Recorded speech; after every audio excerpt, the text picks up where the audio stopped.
তারেক সাহেব, আমি আপনাকে প্রশ্ন করে বলি, আপনি বাংলাদেশের এন্টায়ার যে কোনো থানার থেকে আমি আপনাকে চ্যালেঞ্জ করে বললাম, আপনি রূপগঞ্জে এত পোস্টার দেখবেন যে পোস্টার বাংলাদেশে কোথাও নাই। খালি পোস্টার কার্ড জানেন আপনাদের ক্যান্ডিডেট। আপনি দেশে ভালোবাসেন, আপনার লোকজন দেশে বলে ভালোবাসেন, বড় বড় কথা বলে গণতন্ত্র এইটা ওইটা। আমাকে বুঝান তো, এই গণতন্ত্র যারা বলে, যারা ভোটের কথা বলে, ওদের চরিত্রটাই তো দেখেন না আপনি। আপনি এলাকায় খবর নিয়ে দেখেন না। দেশবাসী আপনি একটা আস্থা রাখতে চায়, আপনাকে আস্থা রাখা কাজ করতে হবে। খালি ওই যে বহিষ্কার করার চিঠি দিলে আর আপনি নোটিশ দিলে, আপনি নোটিশ যখন দেন তার 2 দিন পর আরও বেশি বেড়ে যায়।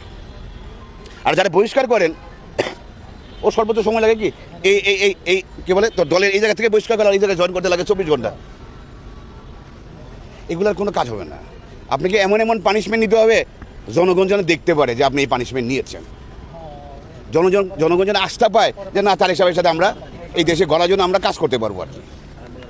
আপনার লোক আপনাকে কোনোভাবেই মানে না।